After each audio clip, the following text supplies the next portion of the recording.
Hi everyone, Professor Ethan's back. In this video, he's going to show you how to differentiate this and this. Here, you've got to use the product rule. And then for this one, you've got to use the quotient rule. So, Professor Ethan, can you show us how to differentiate this, please? Because at the moment, you've got one block times another block. So, dy by dx equals what, Professor Ethan? So,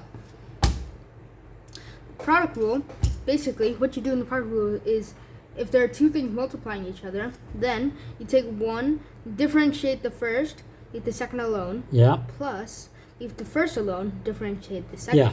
So you like differentiate the first. Well, it's just this. Yeah. Leave the second alone. Leave the second alone, which would just be Yeah. this. Yeah. Plus, leave the first alone. Yeah.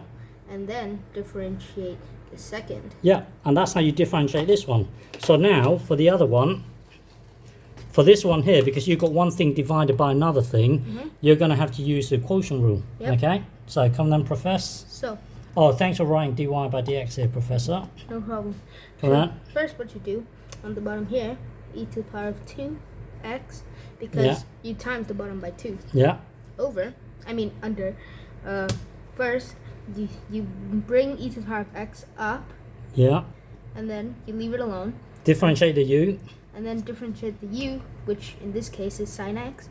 So that becomes cos x. Minus.